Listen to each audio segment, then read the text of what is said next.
நம்ம market structure பார்த்தோம்ல. அப்ப அந்த மார்க்கெட் ஸ்ட்ரக்சர் எப்படி மூவ் ஆகுது, அதாவது ஒரு அப் ட்ரெண்ட்னா மார்க்கெட் எப்படி மூவ் ஆகும், ஒரு டவுன் ட்ரெண்ட்னா மார்க்கெட் எப்படி மூவ் ஆகும்னு பார்த்தோம்ல. இப்ப நம்ம அடுத்த கான்செப்ட் என்ன பார்க்க போறோம்னா மார்க்கெட்ல ஸ்வீப். ஸ்வீப் அப்படின்னா என்னன்னா, ஏற்கனவே இருக்கிற ஒரு லோ ஆர் ஹைய மார்க்கெட் பிரேக் பண்ணி, அதாவது விக்கு மட்டும் பிரேக் பண்ணுதான் அதை ஸ்வீப்னு சொல்லுவோம். இன்னும் சிம்பிளா சொல்லணும் அப்படின்னா, இப்படி ஒரு கேண்டில் இருக்கு, நம்ம ஒரு கிரீன் கலர் கேண்டில் இருக்கு. இப்போ இந்த கிரீன் கலர் கேண்டில் ஃபார்ம் ஆயிருக்கு. இது விக் வச்சிருக்குமா, இது ஒரு நார்மல் டைப் கேண்டில், அதாவது ஒரு பாடி இருக்கு பிளஸ் நமக்கு விக் இருக்கு. இதுவே அதுக்கு அடுத்து வர கேண்டில் நமக்கு ஃபார்ம் பண்ணி அதோடைய விக்கு இப்படி மேல இல்ல கீழே, அதாவது எய்தர் வே. இன்கேஸ் நல்லா பாருங்க, மார்க்கெட் ஈக்குவல் பாயிண்ட்ஸ், அதாவது மார்க்கெட்ல ரெண்டு லோ இருக்கு அப்படின்னா ரெண்டு லோவும் ஈக்குவலா 0.001 கூட மாறாம அப்படியே எக்ஸாக்டா இருக்கு அப்படின்னா அதை ஈக்குவல் லோ ஆர் ஈக்குவல் ஹைஸ்ன்னு சொல்லுவோம். இன்கேஸ் மார்க்கெட்ல அது வைக்கிற லோ ஆர் ஹைய, அதாவது ப்ரீவியஸ் கேண்டில் இருக்குல்ல, இந்த ப்ரீவியஸ் கேண்டிலோடைய ஹை ஆர் லோவை மார்க்கெட் லைட்டா இப்படி ஸ்வீப் பண்ணுச்சு அப்படின்னா, அதாவது மார்க்கெட் லைட்டா போய் பிரேக் பண்ணி மேல போகுது அப்படின்னா அந்த கான்செப்ட் தான் நம்ம ஸ்வீப்னு சொல்லுவோம். ஸ்வீப்புக்கு நம்ம யூஸ் பண்ற சிம்பிள் எக்ஸ். ஸோ இதை நம்ம ஸ்வீப்னு சொல்லுவோம். இன்கேஸ் ஈக்குவலா இருக்கு அப்படின்னா அது நாட் அ ஸ்வீப். நல்லா ஞாபகம் வச்சுக்கோங்க. மார்க்கெட் ப்ரீவியஸா வச்ச கேண்டிலோடைய ஹை ஆர் லோவை மார்க்கெட் பிரேக் பண்ணா இப்படி விக்கா இந்த மாதிரி பாடி க்ளோஸ் வைக்க கூடாது. ஸோ இப்படி பாடி க்ளோஸ் வச்சா அது நாட் எ ஸ்வீப். நமக்கு விக்கா இருந்துச்சுன்னா அதை ஸ்வீப்னு சொல்லுவோம்.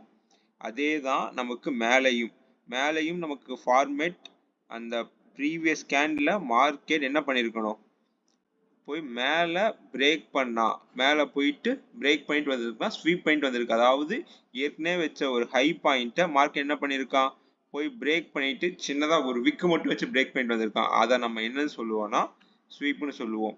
இன்கேஸ் ஈக்குவல் பாயிண்ட்ஸா இருக்குன்னா நம்ம அதை ஸ்வீப்னு சொல்ல மாட்டோம். அதை நல்லா ஞாபகம் வச்சுக்கோங்க. ஈக்குவல் பாயிண்ட்ஸ் இல்லாம ஈக்குவலா அந்த ரெண்டு ஹையோ ரெண்டு லோவோ இல்லாம நமக்கு மார்க்கெட் அந்த ஏற்கனவே ப்ரீவியஸா வச்ச கேண்டிலோட ஹை ஆர் ப்ரீவியஸா வச்ச கேண்டிலோட லோவை ஸ்வீப் பண்ணுச்சு அப்படின்னா, பிரேக் பண்ணுச்சு அப்படின்னா அதை நம்ம ஸ்வீப்னு சொல்லுவோம். ஓகேவா? இது மார்க்கெட்ல எல்லா இடத்துலையும் ஃபார்ம் ஆகிறது தான். ஏற்கனவே ப்ரீவியஸா வச்ச கேண்டில் மார்க்கெட் என்ன பண்ணியிருக்கலாம், ஸ்வீப் பண்ணி மார்க்கெட் மூவ் ஆகும். ஆனா எல்லா இடத்துலையும் மார்க்கெட் நம்ம கண்டுபிடிக்க முடியும், எல்லா இடத்துலையும் ஸ்வீப் இருக்குமா அப்படின்றது இல்லை. இப்போ நம்ம செக் பண்றோம். இப்போ எக்ஸாம்பிள் சொல்லணும் அப்படின்னா இந்த இடத்துல பாருங்க, இந்த கேண்டில் மார்க்கெட் என்ன பண்ணியிருக்கான், ஏற்கனவே ப்ரீவியஸா வச்ச கேண்டில் இருக்கா, அந்த ப்ரீவியஸா வச்ச கேண்டிலோடைய லோவை இப்போ இந்த கேண்டில் என்ன பண்ணியிருக்கான், அதை ஸ்வீப் பண்ணிட்டான். கரெக்டா தெரியுதா? எக்ஸாக்டா அவன் என்ன பண்ணிட்டான், அந்த லோவை எடுத்துட்டான். ஸோ இது பேர் நம்ம சொல்றது ஸ்வீப். அதுக்கு எக்ஸ் சிம்பிள் யூஸ் பண்ணுவோம். ஏன்னா அந்த ஸ்வீப்ன்ற கான்செப்டை இன்னும் நிறைய இடத்துல நம்ம யூஸ் பண்ண போறோம், அதனால ப்ராப்பரா புரிஞ்சுங்க. இப்போ ஸ்வீப்னா வெறும் பக்கத்துல இருக்க கேண்டில் தான் ஸ்வீப் பண்ணிருக்கணுமா அப்படின்றது எந்த ஒரு இதுவுமே இல்லை. இப்போ இன்கேஸ் இந்த கேண்டில்லாம் ஃபார்ம் ஆகல அப்படின்னா இந்த லோவையுமே இந்த கேண்டில் என்ன பண்ணிருக்கு, ஸ்வீப் தான் பண்ணிருக்கு. பாடி க்ளோஸ் வச்சாதான் நமக்கு பிரேக் ஆஃப் ஸ்ட்ரக்சர். அப்படி பாடி க்ளோஸ் வைக்கல அப்படின்னா மார்க்கெட் இது எல்லாமே நம்ம என்னன்னு சொல்லுவோம், ஸ்வீப்னு சொல்லுவோம். மார்க்கெட் ஸ்வீப் பண்ணியிருக்கான். ஸ்வீப் பண்ணி, அதாவது ஏற்கனவே இருந்த ப்ரைஸை ஸ்வீப் பண்ணி ரிவர்ஸ் ஆகிட்டான், இல்லை ஸ்வீப் பண்ணி இன்னொரு ஸ்ட்ரக்சரில் ஃபார்ம் பண்ணி போகிறான். ஸோ இங்கே இருக்கிற பாருங்க, ஸோ இதெல்லாம் எக்ஸாம்பிள்ஸ். இங்கே இருக்கிறத இந்த ஒரு ஹையையும் மார்க்கெட் என்ன பண்ணியிருக்கான், ஸ்வீப் பண்ணியிருக்கான். ஸ்வீப் பண்ணி மார்க்கெட் கீழே வந்திருக்கான். வேற ஏதோ இந்த கேண்டில்ஸ் பாருங்க, இப்போ இந்த ரெண்டு கேண்டிலோடைய லோவையுமே என்ன பண்ணியிருக்கான் அவன், இந்த கேண்டில் வந்து ஸ்வீப் பண்ணியிருக்கான். நமக்கு எப்பயுமே பாடி க்ளோஸ் வைக்கக்கூடாது. ஸ்வீப்புனாவே விக்க ஏற்கனவே வச்ச ஒரு லோவை அதுக்கடுத்து வரப்போற கேண்டிலோடைய லோ, அதாவது விக்கு ஸ்வீப் பண்ணிருக்கணும், ப்ரைஸை பிரேக் பண்ணி போயிருக்கணும். ஸோ இதுதான் ஸ்வீப். இந்த ஸ்வீப் புரிஞ்சிருக்கும்னு நினைக்கிறேன். நீங்கள் சார்ட்ல ப்ராக்டிஸ் பண்ணும்போது பார்க்கும்போது தெரியும். பட் இருக்கிற எல்லா கேண்ட்லையும் நம்ம ஸ்வீப்பாக நம்ம எடுத்துக்க கூடாது. இப்போ இங்கே ஸ்வீப் இது எல்லாமே ஸ்வீப் தான். பட் நம்ம அந்த ஸ்வீப்ன்ற கான்செப்டை எங்கே யூஸ் பண்ண போகிறோன்றது அடுத்தடுத்த கிளாஸஸில் உங்களுக்கு புரியும். அந்த கான்செப்டை வச்சு நம்ம மற்ற ட்ரேட்ஸ்லாம் நம்ம கவர் பண்ணுவோம். ஸ்வீப்னா உங்களுக்கு தெரிஞ்சிருக்கணும். ஓகே, இன்கேஸ் மார்க்கெட்டில் வந்துட்டு ஒரு ஹை வச்சிருக்குன்னா அந்த ஹையை மார்க்கெட் விக்கா பிரேக் பண்ணுதுன்னா அது பேர் ஸ்வீப். அந்த கான்செப்ட் நீங்கள் புரிஞ்சிருக்கணும். ஓகேவா? இப்போ நம்ம நெக்ஸ்ட் நம்ம பார்க்க போற topic concept premium versus discount.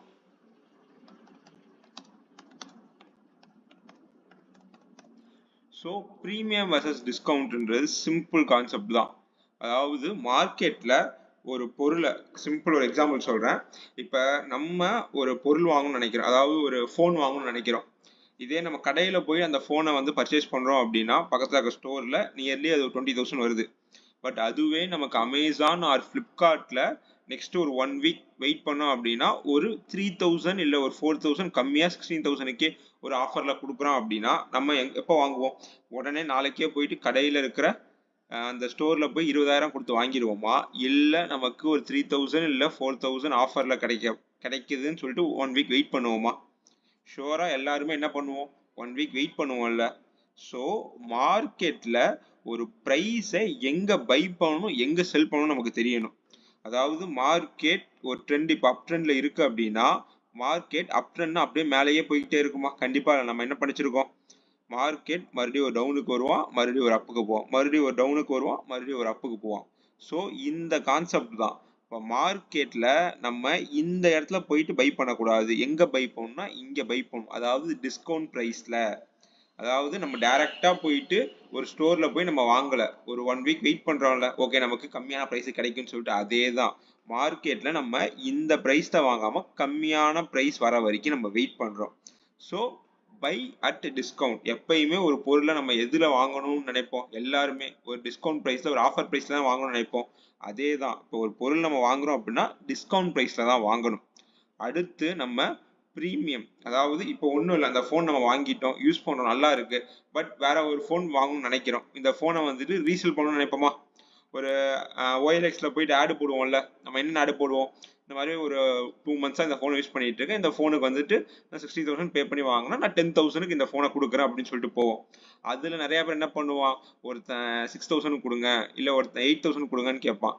அப்போ அதில் ஒருத்தன் 10,000க்கு இல்லை 9,000க்கு நான் வாங்கிக்கிறேன்னு சொல்லுவான். அப்போ நம்ம யார்கிட்ட போய் செல் பண்ணுவோம்? கம்மியாக இருக்கிற ப்ரைஸில் போய் செல் பண்ணுவோமா, யார் அதிகமாக ப்ரைஸ் கேட்குறானோ அவங்ககிட்ட போய் செல் பண்ணுவோமா? ஸோ யார் 9,000 ப்ரைஸ் கேட்குறானோ அவங்ககிட்ட தான் செல் பண்ணுவோம். So price sell at high, அதாவது ஒரு ப்ரீமியமில் தான் செல் பண்ணணும். அதாவது நம்ம சிம்பிள் கான்செப்ட், ஒரு கம்மியான விலைக்கு பொருளை வாங்கணும், அதிகமான விலைக்கு இந்த பொருளை விற்கணும், அதுதான் நம்மளுடைய கான்செப்ட். அப்போ நம்ம செல் பண்ண போகிறோம்னா ப்ரீமியம் ப்ரைஸை செல் பண்ணணும், பை பண்ண போகிறோம்னா டிஸ்கவுண்ட் ப்ரைஸில் பை பண்ணணும். ஸோ இந்த கான்செப்ட் புரிஞ்சது இல்லை? ஸோ இதை எப்படி நம்ம எங்கே அது டிஸ்கவுண்ட் ப்ரைஸில் இருக்கா இல்லை ப்ரீமியம் ப்ரைஸ் இருக்கா நம்ம எப்படி கண்டுபிடிக்கிறது அப்படின்னா, நம்ம அதுக்கு யூஸ் பண்ண வேண்டிய டூல் தான் ஃபெப் ரிட்ரேஸ்மெண்ட் அப்படின்னு ஒரு டூல். அதாவது ஃபெபனாச்சி அப்படின்னு சொல்லுவாங்க, ஃபெப் ரிட்ரேஸ்மெண்ட் டூல். இப்போ இந்த டூலை செலக்ட் பண்ணீங்க அப்படின்னா எப்பயுமே நம்ம இப்போ படிக்கிற கான்செப்ட் எல்லாமே லைன் பை லைன், அதாவது ஒரு கான்செப்டை வச்சு தான் அடுத்த கான்செப்ட் மூவ் ஆகும். ஸோ இதுவே ஸ்ட்ரக்சர் படித்தோமா, மார்க்கெட் ஸ்ட்ரக்சர் எப்படி ட்ரெண்ட் மூவ் ஆகும், பிரேக் ஆஃப் ஸ்ட்ரக்சர் வச்சு போகும்னு சொன்னோமா, அப்போ நம்ம இது உண்மையாகவே வந்துட்டு மார்க்கெட் என்ன பண்ணும்? அப் ட்ரெண்டில் இருக்குது அப்படின்னா நம்ம எப்பயுமே என்ன பார்க்கணும்? பை சைடு தான் பார்க்கணும். அப்போ மார்க்கெட் கீழே வந்து மேலே மறுபடியும் பை ஆகும். அப்போ எந்த இடத்துல பை ஆகுன்றத கண்டுபிடிக்கணும் அப்படின்னா ஒரு ஸ்ட்ரக்சர் ஃபார்ம் பண்ணியிருக்கணும். அப் ட்ரெண்ட் ஸ்ட்ரக்சர்னா என்ன? ஒரு ஹை வச்சிருக்கணும், ஒரு லோ வச்சிருக்கணும், அந்த ஹையை மார்க்கெட் பிரேக் ஆஃப் ஸ்ட்ரக்சர் வச்சிருக்கணும் வித் பாடி க்ளோஸ். அதுக்கப்புறம் நமக்கு ஏற்கனவே வச்ச புதுசா, அதாவது ஏற்கனவே வச்ச ஹைக்கு மேல புதுசா ஒரு ஹை இருந்ததுன்னா அதை நம்ம ஹையர் ஹைன்னு சொல்லுவோம். அதுக்கடுத்து மறுபடியும் புதுசா வச்ச ஹைய நான் இப்ப டிரா பண்ணியே காட்டிடுறேன். இது நமக்கு பிரேக் ஆஃப் ஸ்ட்ரக்சரா நம்ம கான்செப்ட் படி. ஸோ அது பாடி க்ளோஸ் வச்சிருக்கு, இங்க நம்ம அசியூம் பண்ணிருக்கோம். பாடி க்ளோஸ் வச்சதுனால தான் நம்ம பிரேக் ஆஃப் ஸ்ட்ரக்சரை டிரா பண்ணிருக்கோம். கரெக்டா? அடுத்து டெக்ஸ்ட்ல போனோம்னா இதை நம்ம என்ன பாயிண்ட்னு சொல்லுவோம்? ஹைன்னு சொல்லுவோமா? ஸோ இது நம்மளுடைய ஹை பாயிண்ட். நெக்ஸ்ட் இது நம்மளுடைய லோ பாயிண்ட். இப்போ ஹை லோ கிடைச்சிருச்சு, பிரேக் ஆஃப் ஸ்ட்ரக்சர் வச்சிருச்சு. அப்போ புதுசா வந்த ஹையை நம்ம என்னன்னு சொல்லுவோம்? ஹையர் ஹைன்னு சொல்லுவோமா? அடுத்து இந்த இடத்த நம்ம லோவை ஹையர் லோன் மார்க் பண்ணணும் அப்படின்னா நமக்கு என்ன கிடைக்கணும்? இங்க ப்ராப்பரான பிரேக் ஆஃப் ஸ்ட்ரக்சர் கிடைச்சாதான் நம்ம என்ன பண்ணுவோம்? இந்த பாயிண்ட்டை நம்ம ஹையர் லோனே சொல்லுவோம். கரெக்டா? அப்போ இது பிரேக் ஆஃப் ஸ்ட்ரக்சர் கிடைச்ச உடனே நமக்கு இந்த பாயிண்ட்டை ஹையர் ஹை, அடுத்து இங்க ஹையர் லோன்னு சொல்லுவோம்ல. ஸோ இது ஹையர் லோ. ஸோ இப்போ எங்கே நான் வந்துட்டு ப்ரீமியம் இல்லை டிஸ்கவுண்ட் இந்த ஜோன் எங்கே போய் நான் வந்துட்டு இப்போ ட்ரெண்டுனாவே நம்ம பை ட்ரெண்ட்னா பை தான் பண்ணணும். அப்போ பை மட்டும் தான் நமக்கு ஞாபகம் இருக்கும். ட்ரெண்டு பையில் இருக்கும்போது நம்ம ஒன்லி பை, பை சைடு தான் பார்க்கணும். அப்ப இதுக்கு தான் நம்ம யூஸ் பண்ண டூல் Fibonacci. அப்ப நம்ம இந்த ஸ்ட்ரக்சர் கண்டுபிடிச்சிட்டோம்ல.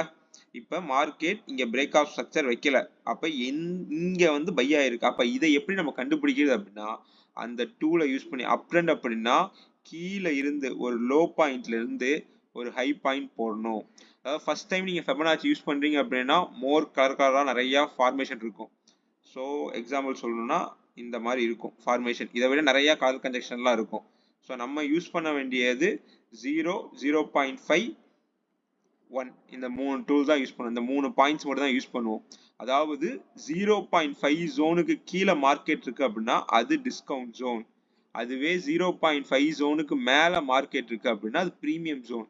அப்ப நம்ம எப்பயுமே பிரீமியம்ல பை பண்ணக்கூடாது. அது எப்ப டிஸ்கவுண்ட் ஜோன் வருதோ அது வரைக்கும் வெயிட் பண்ணணும். அதுக்கப்புறம் நம்ம மார்க்கெட்ல அந்த ஒரு பிரைஸை இல்லை அந்த ஒரு ஸ்டாக்கை இல்லை அந்த ஒரு ஷேரை நம்ம பை பண்ணணும். ஏன்னா நம்ம அதிக பிரைஸுக்கு பை பண்ணி மறுபடியும் நம்ம லாஸஸ் ஆகக்கூடாது. எப்பயுமே வெயிட் பண்ணணும். ஏன்னா ட்ரேடிங்கை பொறுத்த வரைக்கும் பேஷன்ஸ்ன்றது ரொம்ப முக்கியம். அப்போ நம்மளுடைய 0.5 ஜோன் வரைக்கும் வருதா இல்லையான்னு செக் பண்ணணும். அது 0.5 ஜோன் வந்ததுக்கப்புறம் அங்கே பை பண்ணணும். இது டிஸ்கவுண்ட் ஜோன்.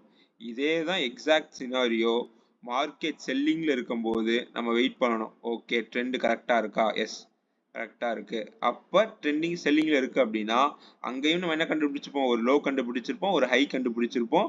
அந்த லோவை மார்க்கெட் பிரேக் பண்ணால் அது பிரேக் ஆஃப் ஸ்ட்ரக்சர். இதில் எல்லாம் கிளியராக இருப்பீங்க.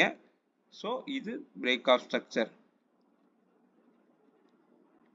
ஸோ இந்த பிரேக் ஆஃப் ஸ்ட்ரக்சர் வச்சதுக்கு அப்புறம் நம்ம ட்ரெண்ட் டவுன்ல இருக்கும்போது ஹை டு லோ, அதாவது இது ஒரு லோவா இருக்கும். டெக்ஸ்ட்ல போட்டா ஈஸியா இருக்கும் உங்களுக்கு. இது ஒரு லோ பாயிண்ட். நெக்ஸ்ட் இங்க இருந்த பாயிண்ட்டை நம்ம ஹைன்னு சொல்லுவோமா? ஏன்னா நம்மளோட ஸ்ட்ரக்சர் தெரியும்ல, டவுன் ட்ரெண்ட்னா 5 பாயிண்ட்ஸ் கண்டுபிடிப்போம்ல. இது ஒரு ஹை, ஃபர்ஸ்ட் ஒரு லோ கண்டுபிடிச்சோம், ஒரு ஹை கண்டுபிடிச்சோம். அந்த லோவை இந்த ஹையை வச்சு மார்க்கெட் பிரேக் ஆஃப் ஸ்ட்ரக்சர் வச்சிருச்சு. வச்சதுக்கு அப்புறம் நம்ம எங்க வந்து செல் பண்ணணும்ன்றதை கண்டுபிடிக்கணும். அப்படின்னா இந்த லோ, அதுக்கடுத்து இந்த பாயிண்ட் என்னன்னு சொல்லுவோம்? லோயர் லோன்னு சொல்லுவோமா? அப்ப டவுன் ட்ரெண்டை பொறுத்த வரைக்கும் நம்ம என்ன பண்ணணும்? ஒரு ஹை டு லோயர் லோ, அதுக்கு Fibonacci டிராப் பண்ணணும். Fib retracement. இந்த ஹை பாயிண்ட்ல இருந்து லோ பாயிண்ட் வரைகிறோம். அப்ப நம்ம எங்க பிரைஸ் செல் பண்ணணும்? மார்க்கெட் இங்க இருந்தா செல் பண்ணக்கூடாது.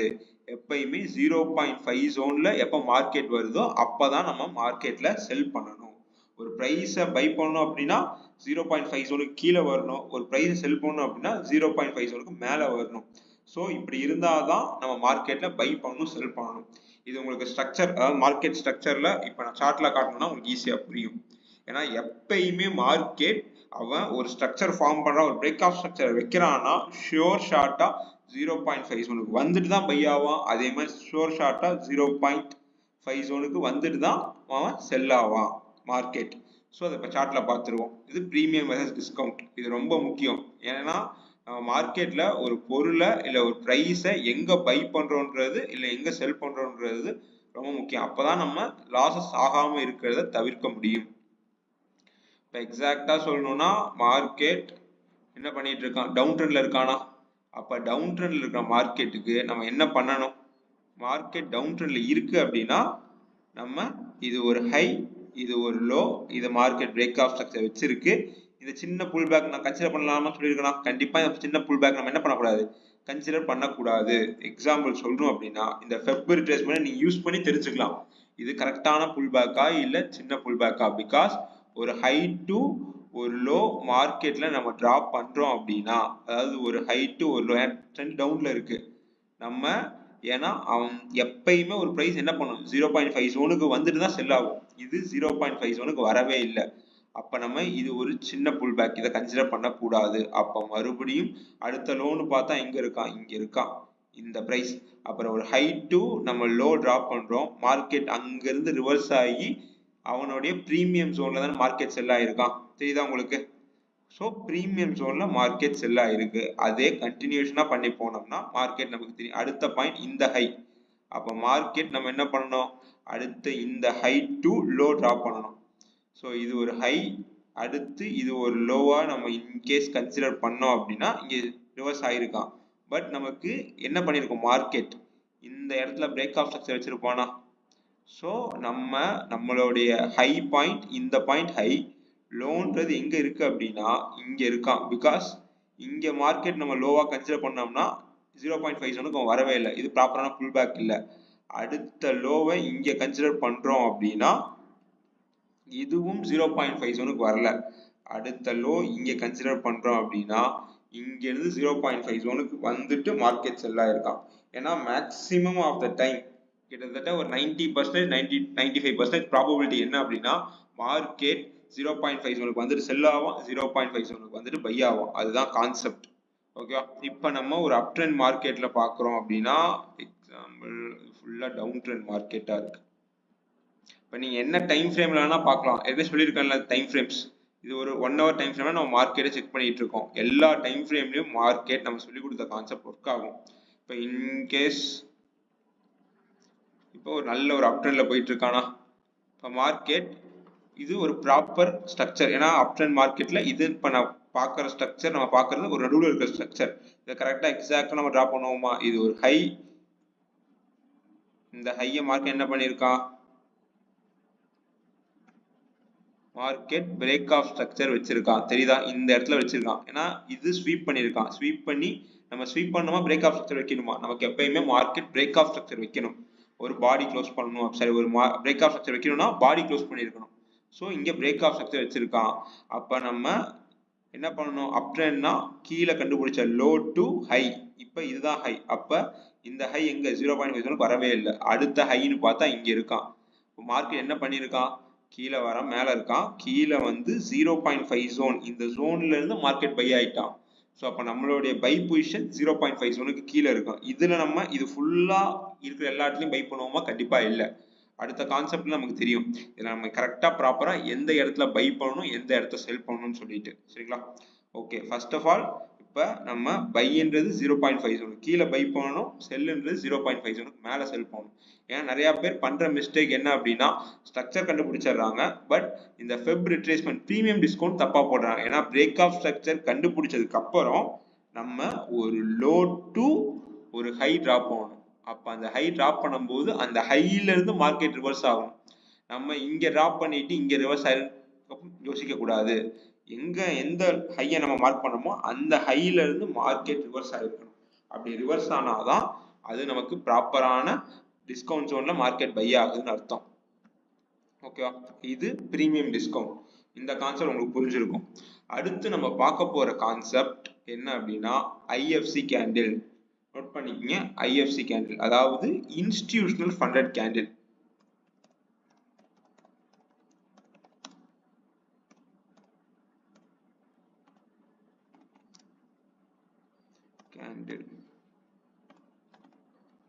ஓகேவா? Institutional funded candle or institutional funding candle சொல்லலாம். அதாவது மார்க்கெட்ல நம்ம ஏற்கனவே ஒரு கான்செப்ட் பார்த்தோம்ல, மார்க்கெட்ல எல்லா இடத்துலையும் பை பண்றதும் அவங்க தான், செல் பண்றதும் அவங்க தான். மார்க்கெட்ல பை அண்ட் செல் பண்ணிக்கிட்டே இருப்பாங்க. திடீர்னு ஒரு ஜோன்ல மார்க்கெட் ஒரு பெரிய கேண்டில் ஃபார்ம் ஆகும். மார்க்கெட் டக்குன்னு பை ஆகும்ல, அந்த டக்குன்னு பை ஆகிற இடம் தான் ஒரு ஐஎஃப்சி கேண்டில் ஃபார்ம் ஆகும். அதாவது லார்ஜ் வால்யூம் கேண்டில். நீங்க மற்ற கேண்டில கம்பேர் பண்ணும்போது அந்த கேண்டில் மட்டும் ரொம்ப பெருசா இருக்கும். இதோ இங்க ஃபார்ம் ஆயிருக்கு பாருங்க, எவ்வளவு பெரிய கேண்டில் பாருங்க. அதாவது பெரிய பாடியா இருக்கும். ஸோ பெரிய பாடி சின்ன விக், எவ்வளவு பெரிய கேண்டில். ஸோ இந்த கேண்டில் நம்ம என்னன்னு சொல்லுவோம்னா ஐஎஃப்சி கேண்டில்னு சொல்லுவோம். ஸோ இது ஒரு ஐஎஃப்சி கேண்டில். வேற எங்க ஐஎஃப்சி கேண்டில் இருக்கு அப்படின்னு பார்த்தா அதோ இந்த கேண்டில் ஒரு ஐஎஃப்சி கேண்டில். ஏன்னா இந்த ஐஎஃப்சி கேண்டில் இருக்கிற இடத்துல நம்ம ட்ரேட் பண்ணதுக்கு வெயிட் பண்ணுவோம். ஏன்னா நான் ஏற்கனவே என்ன சொல்லியிருக்கோம், நம்ம படிச்ச கான்செப்ட் மார்க்கெட்ல பை அண்ட் செல் பண்ணிட்டு இருப்பாங்க ஒரு ஜோனுக்குள்ள. அதாவது ஒரு சைட்வேஸ் மார்க்கெட்டா ஃபார்ம் பண்ணிட்டு இருக்கும். ஸோ பை செல் அப்படின்னு மார்க்கெட்ல நடந்துட்டு இருக்கும். இது ஒரு சைட்வேஸ் மார்க்கெட். இந்த சைட்வேஸ் மார்க்கெட்ல நம்ம பை பண்ண மாட்டோம். கரெக்டா? பையும் பண்ண மாட்டோம், செல்லும் பண்ண மாட்டோம். அப்ப திடீர்னு ஒரு ஐஎஃப்சி கேண்டில் வருது அப்படின்னா அந்த ஐஎஃப்சி கேண்டில் வரதுக்கு என்ன ரீசன்னா மார்க்கெட்ல இன்ஸ்டிடியூஷனல் ட்ரேடர்ஸ் ஒரு பக்கம், அதாவது ஒரு சைட்ல மார்க்கெட்டை கொண்டு போறதுக்கு ட்ரை பண்றாங்க. அப்ப இந்த அளவுக்கு ஒரு பெரிய கேண்டில் வந்திருக்கு அப்படின்னா அப்ப பையிங் ப்ரெஷர் அதிகமா இருக்கு, அப்ப மார்க்கெட் பை ஆக சான்ஸ் இருக்கு அப்படின்னு சொல்லிட்டு அர்த்தம். உடனே நம்ம ஓகே இவ்வளவு பெரிய கேண்டில் வந்துருச்சு, அப்ப நம்ம இந்த இடத்துல அப்படியே பை பண்ணிடலாம் அப்படின்னு சொல்லிட்டு போகக்கூடாது. மார்க்கெட் என்ன பண்ணிருக்கான், கீழே வந்து அவன் மறுபடியும் ஒரு ஜோன்ல, அந்த ஜோன் ஏன் அந்த ஜோன் எல்லாமே நான் சொல்றேன், அவனுக்கான ஜோன்ல வந்துட்டு அங்க இருந்து மறுபடியும் பை ஆயிருக்கான். ஸோ நம்ம தெரிஞ்சுக்க வேண்டியது ஐஎஃப்சி கேண்டில் இருக்கு அப்படின்னா அங்க ஏதோ ஒரு விஷயம் நடக்க போகுது அப்படின்றது அர்த்தம். இது பையிங்ல மட்டும்தான் இருக்குமா, செல்லிங்ல இருக்காதான்னா செல்லிங்லயும் இருக்கும். ஏன்னா அது எந்த கேண்டில், அதாவது ஒரு பெரிய லார்ஜ் வால்யூம் கேண்டில், அதெல்லாம் மற்ற கேண்டில கம்பேர் பண்ணும்போது அந்த கேண்டில் வந்து ரொம்ப பெருசா இருக்கும். ஸோ இதுவுமே இங்கேயுமே 2 ஐஎஃப்சி கேண்டில் இருக்கான். இது 2 கூட இல்லை, இந்த ஒரு கேண்டில் நல்ல ஐஎஃப்சி கேண்டில். ஏன்னா மற்ற கேண்டில கம்பேர் பண்ணும்போது நம்ம கண்ணில் பார்த்தோன்னே தெரியுது இல்லை, மற்ற கேண்ட்லாம் சின்ன சின்னதாக ஃபார்ம் பண்ணி போயிட்டு இருக்கான். பட் ஒரு கேண்டில் மட்டும் நல்லா பெருசா இருக்கும் பாடி மட்டும். இது ஒரு ஐஎஃப்சி கேண்டில். ஸோ இந்த கேண்டிலும் ஒரு ஐஎஃப்சி கேண்டில் தான். பட் விக்கும் பெருசா இருக்கான், பாடியும் அதே அளவுக்கு பெருசா இருக்கான் ஐஎஃப்சி கேண்டில். ஸோ மார்க்கெட்ல எல்லா இடத்துலையும் உங்களுக்கு ஐஎஃப்சி கேண்டில் இருக்கும்.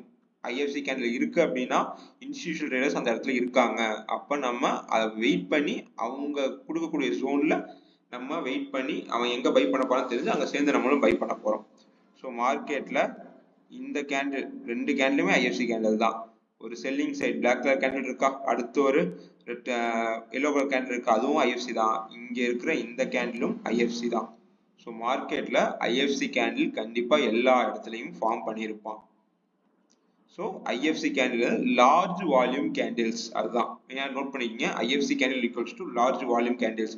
மற்ற கேண்டில கம்பேர் பண்ணும்போது அந்த கேண்டில் ரொம்ப பெருசா இருக்கும். எல்லா சார்ட்லயும் எல்லா டைம் ஃப்ரேம்ல நீங்க பார்த்தாலும் இருக்கும். இது 1 ஹவர்ல தான் இருக்குமா, 15 மினிட்ஸ் தான் இருக்குமா, இல்ல எல்லா டைம் ஃப்ரேம்லயும் இருக்கும். தொடர்ந்து 3-4 கேண்டிலும் வரும். ஸோ இதெல்லாம் ஐஎஃப்சி கேண்டில் தான். இங்க என்ன ஃபார்ம் பண்ணியிருக்கான், இங்க ஒரு 2 ஐஎஃப்சி கேண்டில், அதுக்கடுத்து இதுவும் ஐஎஃப்சி கேண்டில் தான். இது நடுவில் சின்ன கேண்டில் வந்திருக்கு. ஸோ இந்த கேண்டிலும் ஐஎஃப்சி கேண்டில் தான். இந்த கேண்டில் ஐஎஃப்சி கேண்டில், இந்த பிளாக் கலர் கேண்டிலுமே ஐஎஃப்சி கேண்டில் தான். ஏன்னா ஒரே கேண்டில்ல மார்க்கெட் கீழேயும் போயிட்டு மேலேயும் வந்திருக்கு. ஸோ அப்போ அந்த அளவுக்கு வால்யூம் இருக்கு. பெரிய வால்யூம்ல ட்ரேட் பண்றதுக்கு பீப்புள்ஸ் மணியை உள்ள போட்டிருக்காங்க, இன்ஸ்டிடியூஷனல் ட்ரேடர்ஸ் பணத்தை உள்ள போட்டிருக்காங்கன்னு அர்த்தம். ஸோ இது ஐஎஃப்சி கேண்டில் தான். ஸோ மார்க்கெட்ல நீங்க எந்த கேண்டில் எல்லா சார்ட்லையும் செக் பண்ணி பார்த்தாலும் நமக்கு ஐஎஃப்சி கேண்டில். இது ஐஎஃப்சி கேண்டில், இது ஐஎஃப்சி கேண்டில், இது கூட ஐஎஃப்சி கேண்டில். மற்ற கேண்டில கம்பேர் பண்ணும்போது அந்த கேண்டில் மட்டும் ரொம்ப பெருசா இருக்கும், வால்யூம் அதிகமா இருக்கும். பெரிய கேண்டிலா பெரிய பாடியா இருக்கும், சின்ன விக்கா இருக்கும். சிம்பிள், புரிஞ்சுதா? ஸோ நம்ம இப்போ ஐஎஃப்சி கேண்டில் பார்த்தோம். இப்ப நம்ம அடுத்து பார்க்க போற டாபிக் இம்பேலன்ஸ். ஏன்னா இப்ப அந்த ஐஎஃப்சி கேண்டில் புரிஞ்சாவே இந்த இம்பேலன்ஸ்ன்றது உங்களுக்கு புரிஞ்சிடும். இம்பேலன்ஸ் அதாவது இம்பேலன்ஸ் அப்படின்னா மார்க்கெட் என்ன பண்ணுனா கேப்பை விட்டுட்டு மார்க்கெட் போகும். சிம்பிளா சொல்றேன், இங்க ஒரு கேண்டில் இருக்கு, இது நம்ம ஒரு கிரிட் கலர் கேண்டிலா போட்டுக்கலாம். நான் மார்க்கெட் டவுன் சைடு போகுதுன்னு வச்சுப்போம். இப்ப இந்த மாதிரி மார்க்கெட் ஃபார்ம் ஆகி போயிட்டு இருக்கு டவுன் சைட்ல.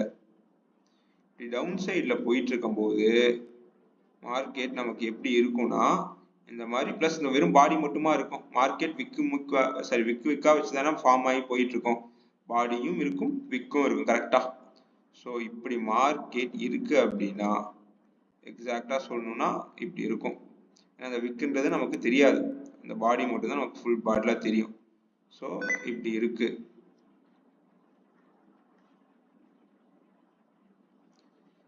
இப்படி இருக்குன்னா இதுல ஒரு 3 கேண்டில் எடுத்துக்கங்க. இது ஃபர்ஸ்ட் கேண்டில், இது செகண்ட் கேண்டில், இது தேர்ட் கேண்டில், இது தேர்ட் கேண்டில். அப்ப இந்த 3 கேண்டில எடுத்துக்கும் போது ஃபர்ஸ்ட் கேண்டிலுக்கும் தேர்ட் கேண்டிலுக்கும் நடுவுல இருக்கிற கேப், அதாவது ஃபர்ஸ்ட் கேண்டிலோடைய விக்குக்கும் லோ விக்குக்கும் தேர்ட் கேண்டிலோடைய ஹை விக்குக்கும் இருக்கிற கேப். ஸோ இதைத்தான் நம்ம என்னன்னு சொல்லுவோம்னா இம்பேலன்ஸ் அப்படின்னு சொல்லுவோம். ஸோ அந்த பாயிண்ட் நம்ம என்னன்னு சொல்லுவோம் இம்பேலன்ஸ். அதாவது மார்க்கெட்ல மார்க்கெட் என்ன பண்ணும்னா பிரைஸ் இந்த மாதிரி இம்பேலன்ஸ் ஃபார்ம் பண்ணி தான் மார்க்கெட் கீழேயும் போகும் மேலேயும் வரும். அதுக்கப்புறம் மார்க்கெட் என்ன பண்ணும், கீழே இருந்து இப்படி மேலே போய் அந்த இம்பேலன்ஸை ஃபில் பண்ணிட்டு இப்படி கீழே வந்துருவோம். ஸோ இது ஒரு முக்கியமான கான்செப்ட். அதாவது மார்க்கெட்ல எங்கெங்கெல்லாம் இம்பேலன்ஸ் இருக்கோ அங்கங்கெல்லாம் மார்க்கெட் திருப்பியும் வந்து அந்த இம்பேலன்ஸை அந்த கேப்பை ஃபில் பண்ணிட்டு மார்க்கெட் கீழே போவான் இல்லை மேலே போவான். அதுதான் கான்செப்ட். ஓகேவா? இன்கேஸ் இந்த விக்கு இப்படி இருக்கு அப்படின்னா, இந்த விக்கு வந்துட்டு இதை டச் பண்ணிருக்கு அப்படின்னா, இல்லை இந்த மாதிரி வந்திருக்கு அப்படின்னா அங்க இம்பேலன்ஸ் இல்லை, நோ இம்பேலன்ஸ். நமக்கு இந்த மாதிரி இங்க இந்த 2 கேண்டிலுக்கு நடுவுல கேப் ஃபார்ம் பண்ணா மட்டும்தான் நமக்கு இம்பேலன்ஸ் கவர் பண்ணுவோம். அப்படி இல்லைன்னா அங்க இம்பேலன்ஸ் இல்லை. அதெல்லாம் நோட் பண்ணிக்கங்க. நம்ம இம்பேலன்ஸை குழப்பிக்க கூடாது. இம்பேலன்ஸ்ன்றது ஒரு 3 கேண்டில் பார்க்குறோம் அப்படின்னா அந்த 3 கேண்டிலுக்கு நடுவில் ஃபர்ஸ்ட் கேண்டிலோடைய லோ விக்கு இருக்கிறதுக்கும் தேர்டு கேண்டிலோடைய ஹை விக்கு இருக்கிற கேப் தான் இம்பேலன்ஸ். அந்த இம்பேலன்ஸை மார்க்கெட் என்ன பண்ணுவோம், ஃபில் பண்ணுறதுக்கு வருவோம். இப்போ நம்ம சார்ட்ல பார்ப்போம். இது அப் ட்ரெண்டுக்கும் அதே தான். மார்க்கெட் அப் ட்ரெண்டுக்கும் நான் காட்டிடுறேன். இப்படி மார்க்கெட் மேலே போகிறான், அப் ட்ரெண்டுக்கு நம்ம கிரீன் கலர் கேண்டில். ஓகே, இப்போ மார்க்கெட் இங்கேருந்து சூப்பராக மேலே போயிட்டு இருக்கான். அப்படி மேலே போகும்போது என்ன பண்ணுறான், அவனும் விக்கு வச்சு தான் மேலேயும் போவான் கீழேயும் வருவான். இவனும் விக்கு ஃபார்ம் பண்ணியிருக்கான். இப்போ இன்கேஸ் இந்த தேர்டு கேண்டில் இந்த அளவுக்கு பெரிய விக்கா இருந்துச்சு அப்படின்னா அங்கே கேப் இல்லைன்னு அர்த்தம். அப்போ எந்த ஒரு இம்பேலன்ஸுமே இல்லை. இன்கேஸ் இப்படி தான் ஃபார்ம் பண்ணியிருக்கான் அப்படின்னா நமக்கு இம்பேலன்ஸ் என்ன பண்ணியிருக்கான், ஃபார்ம் பண்ணியிருக்கான். அப்போ ஃபியூச்சரில் இல்லை அதுக்கடுத்து மார்க்கெட் என்ன பண்ணுவான், அப்படி கீழே வந்து இந்த இம்பேலன்ஸை மார்க்கெட் ஃபில் பண்ணிட்டு மேலே போயிடுவான். தெரியுதா? அப்போ இம்பேலன்ஸ்ன்றது ஒரு 3 கேண்டில் பார்க்குறோம்னா அதில் ஃபர்ஸ்ட் கேண்டிலுக்கும் தேர்டு கேண்டிலுக்கும் உள்ள கேப் தான் இம்பேலன்ஸ். அந்த இம்பேலன்ஸ் சார்ட்ல பார்ப்போமா? இதோ இங்க பாருங்க, எல்லா இடத்துலையும் நீங்க எங்க பார்த்தாலுமே ஐஎஃப்சி கேண்டிலும் இருக்கும், நமக்கு இம்பேலன்ஸும் இருக்கும்.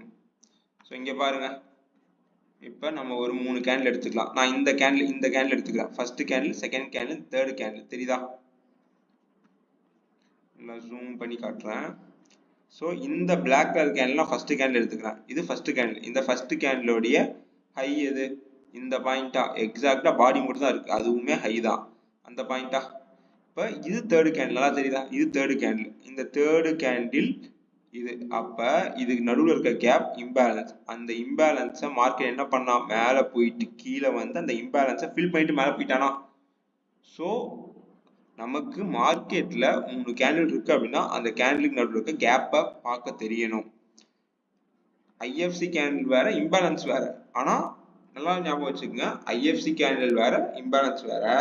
ஆனா எங்கெங்கெல்லாம் ஐஎஃப்சி கேண்டில் வருதோ அங்கெல்லாம் ஷூரா இம்பேலன்ஸ் இருக்கும்.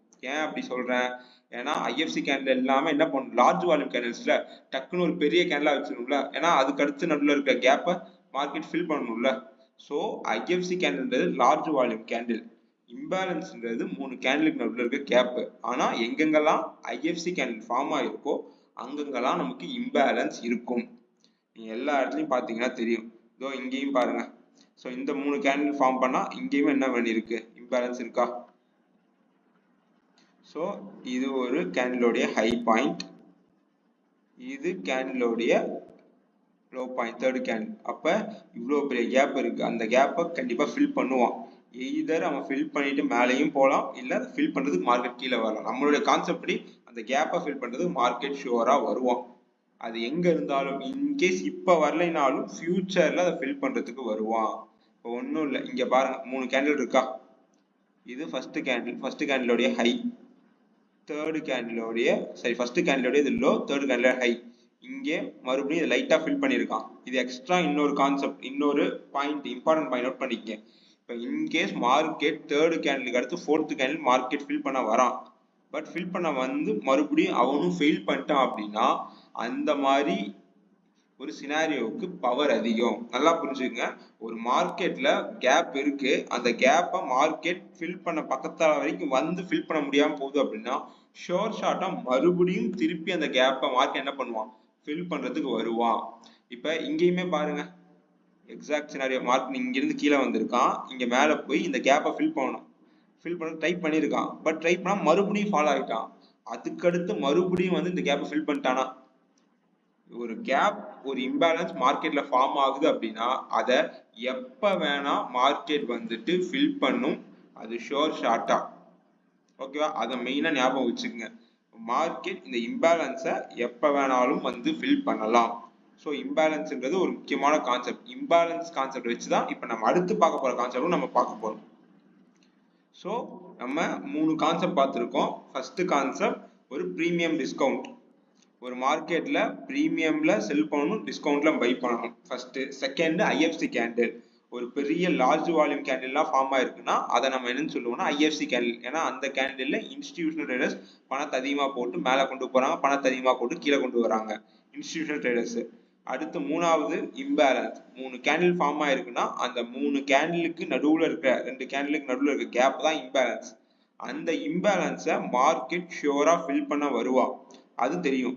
இன்கேஸ் மார்க்கெட் அதை ஃபில் பண்ண வந்து பக்கம் வரைக்கும் வந்துட்டான், பட் இன்னும் கொஞ்சம் புஷ் பண்ணிட்டு தான் ஃபில் பண்ணியிருப்பான். அப்படி ஃபில் பண்ணாம திருப்பியும் மார்க்கெட் ஃபாலோ ஆகுதுன்னா ஷோரா மறுபடியும் மார்க்கெட் வந்து அதை ஃபில் பண்ணுவான் அப்படின்றத நம்ம தெரிஞ்சுக்கணும். ஓகேவா? இந்த 3 கான்செப்ட் கிளியரா இருந்துச்சு அப்படின்னா அடுத்தடுத்த கான்செப்ட் நம்ம எல்லாத்தையும் கம்பைன் பண்ணி அடுத்த கான்செப்ட் நம்ம எடுத்துட்டு போயிடுவோம். ஓகேங்களா? 3 கான்செப்ட் கிளியரா மறுபடியும் லேர்ன் பண்ணிக்கங்க, ப்ராப்பரா அதை வந்துட்டு எடுத்துக்கங்க.